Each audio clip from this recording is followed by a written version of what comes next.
Bueno, ahora déjenme platicarles de manera un poco breve un par de ejemplos de estudios que nosotros realizamos al respecto de este tema, ¿no?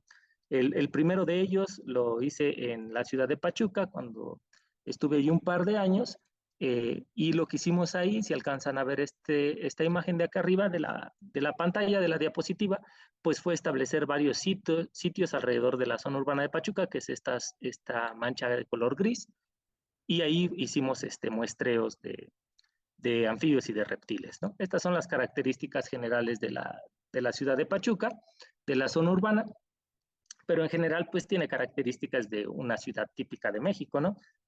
Más o menos 500,000 de habitantes, ocupa el área 100 kilómetros cuadrados. En este caso pues es la vegetación nativa era matorral xerófilo, del cual solo queda el 8%. El 75% de la zona urbana está dedicada a zonas habitacionales. Y bueno, también hay comercios, industrias y algunas áreas verdes dominadas principalmente por vegetación introducida, ¿no? O sea, no se utilizan el matorral xerófilo, las especies de matorral xerófilo, sino pues que llevan palmas, llevan bugambilias y llevan pinos, ¿no? Por ejemplo, para adornar las áreas verdes.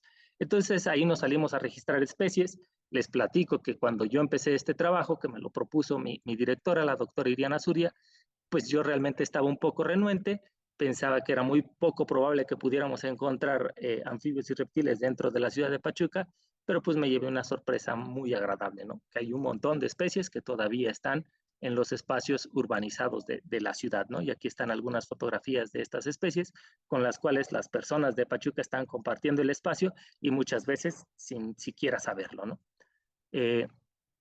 Sin embargo, cuando nosotros empezamos a hacer análisis y a comparar las abundancias de las especies en los espacios urbanizados y en espacios no tan urbanizados, pues nos dimos cuenta que la mayoría de las especies sí son severamente afectadas, tanto para anfibios como para reptiles, ¿no?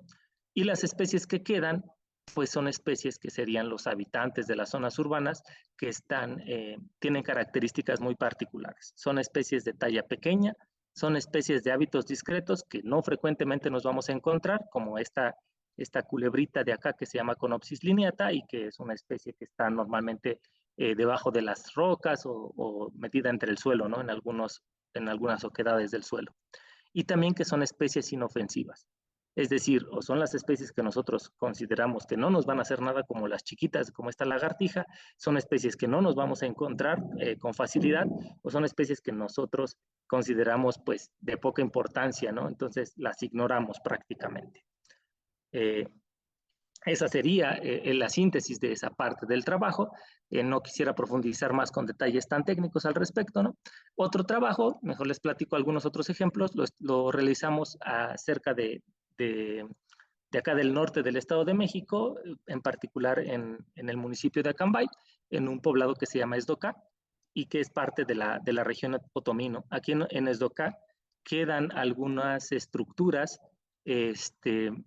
características como de los asentamientos rurales pues de la zona otomí, ¿no? Que son estructuras que podemos observar en otros espacios. Tal vez la característica acá es la forma de manejo y la forma de construcción, por ejemplo, o la forma de estructurar estos espacios, ¿no? Aquí está una fotografía de algunos de estos espacios. Tenemos cuerpos de agua, que acá son pues, los bordos prácticamente, que se utilizan para el riego o para darles de beber a los animales, ¿no? Tenemos cercas verdes, cercas de piedra, tenemos algunos patios de casa con algunas estructuras particulares, también tenemos pues como las zonas de pastoreo y algunos caminos de terracería, ¿no? Entonces, pues en lo que estábamos interesados para este estudio era ver qué especies estaban utilizando este tipo de estructuras urbanas, ¿no? Que son estructuras que podemos encontrar en otros espacios urbanizados o en urbanización, pero que además son estructuras que poseen cierto valor cultural de uso, ¿no? Entonces, pues hicimos algo muy similar a lo que hicimos en Pachuca, ubicamos, pero aquí en lugar de ubicar áreas como circulares, pues más bien ubicamos espacios donde se quedaran todavía, donde hubiera remanentes de estas estructuras y ahí cuantificamos la riqueza de especies, ¿no? Además, lo que hicimos fue relacionar no solamente el número de especies, sino también los rasgos funcionales de estas especies para ver si estas especies están proviendo proveyendo, perdón, algún servicio ambiental a las personas, no algo que coopere con el bienestar humano. Y en términos biológicos generales, pues lo que encontramos es algún patrón similar a lo que vimos en Pachuca, aunque tal vez un poco menos drástico.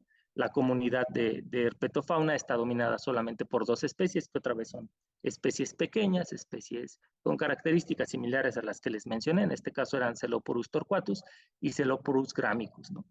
Que serían estas 2 lagartijas. Vimos también en este análisis de ordenación cómo estas especies se relacionan con las diferentes estructuras. Y por ejemplo, aquí tenemos las zonas de pastoreo y todas estas especies que están alrededor serían las especies que podemos encontrar normalmente en estos espacios, ¿no?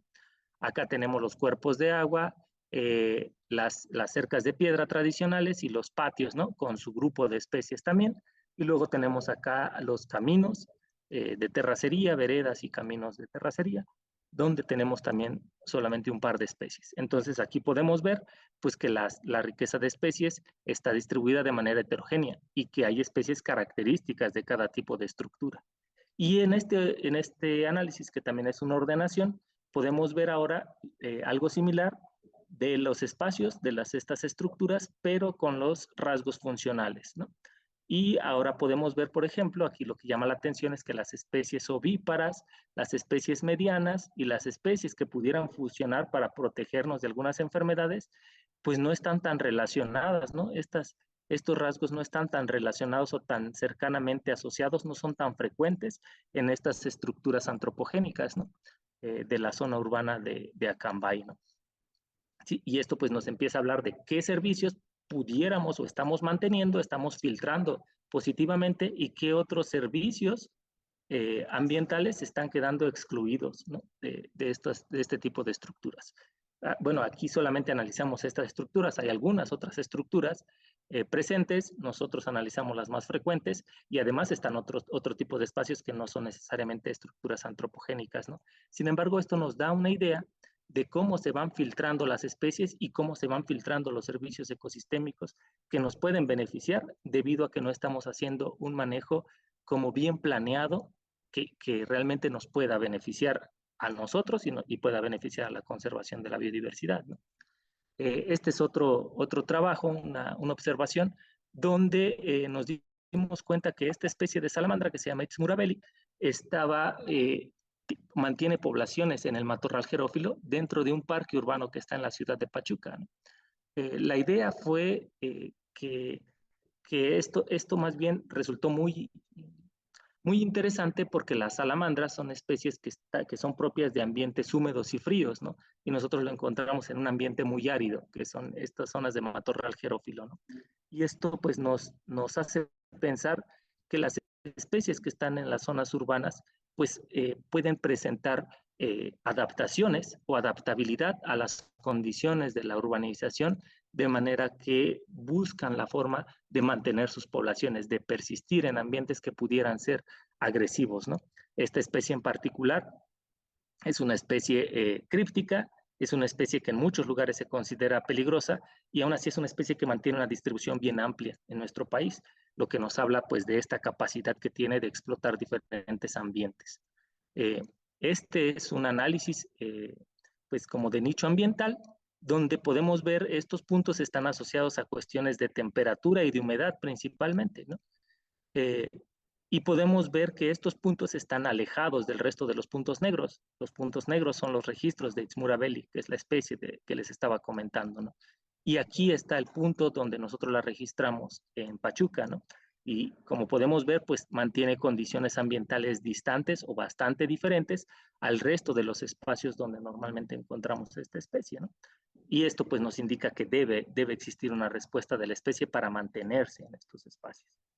Bueno, además de esto, de estas cuestiones de cómo las especies se están manteniendo en nuestras zonas urbanas, de cómo están respondiendo a este gradiente de urbanización o cómo se están manteniendo en las estructuras antropogénicas o cómo probablemente estén teniendo cambios fisiológicos o conductuales para mantenerse en estos espacios, pues les quisiera platicar de algunas actividades de ciencia ciudadana, ¿no? La ciencia ciudadana es una actividad en la que se busca involucrar a las personas que no tengan una formación necesariamente en cuestiones ambientales vinculadas a la conservación, por ejemplo, y hacer que ellas también se integren al desarrollo de nuevo conocimiento y que también participen en la conservación de la biodiversidad que está en sus espacios. Uno de los programas de ciencia ciudadana más exitosos que tenemos en el país es el PAU, que es el Programa de Aves Urbanas. Y este programa nosotros lo echamos a andar acá en San Felipe del Progreso, en la zona urbana de San Felipe, y en Atlacomulco. Y a partir de él hemos estado pues logrando la inclusión de diferentes personas a través de actividades de registro de especies, de registro de migraciones, de conteo de aves, y realmente es un programa muy prometedor en nuestro país, donde se ha evidenciado que realmente existe este potencial ciudadano que puede apoyar a la conservación sin necesidad de que exista una formación profesional vinculada, ¿no? A estos términos, ¿no? Aquí les muestro la zona urbana de San Felipe del Progreso, algunas fotografías de la localidad y algunos puntos donde nosotros fuimos a hacer observación de aves. En estos puntos en particular son espacios que mantienen las características también propias de San Felipe del Progreso, lo que se conoce como paisajes bioculturales para este espacio, ¿no? Y lo que estamos analizando es cómo también se mantienen las especies en estos espacios, en estos paisajes bioculturales, y cómo están ofreciendo servicios ecosistémicos ahora con las aves, ¿no? Bueno, para cerrar esta plática, vamos a hablar un poquito de los ejemplos concretos vinculados a la biodiversidad, ¿no? Y el bienestar humano. Y es que existen dos posturas muy básicas en este tema, ¿no? Para empezar, las ideas centrales son que la naturaleza es buena para el bienestar humano. Y eso es algo muy sencillo de evidenciar, ¿no? O sea, nosotros respiramos naturaleza, comemos naturaleza, somos naturaleza, ¿no? Eso es algo obvio para la mayoría de las personas. Sin embargo, existe poco entendimiento de cómo se articulan estas dos cosas en términos sociales. Hay muchas personas que están muy desvinculadas de la naturaleza y que, pues por lo tanto, pues se les dificulta ver qué beneficio podrían obtener de procurar la conservación de las especies silvestres en los espacios donde ellos van a hacer ejercicio, donde ellos van a distraerse en las ciudades, ¿no? Hay evidencia científica que muestra la relación entre la salud y la alteración de los procesos bióticos globales. Eso lo podemos ver, por ejemplo, a través de la contaminación, ¿no? En las zonas urbanas. Hay observaciones muy simples, por ejemplo, de la tendencia de los habitantes de las zonas urbanas a buscar sitios verdes o a buscar vivir en zonas cercanas a las áreas verdes, ¿no? Y sin embargo, la contaminación y el diseño de las ciudades y poblados parece que va en el sentido contrario, ¿no? Y seguimos generando espacios pues que son poco agradables a la vista, con poca estética, como este de aquí, y seguimos generando contaminación en cualquier espacio, como si eso no nos fuera a afectar, ¿no?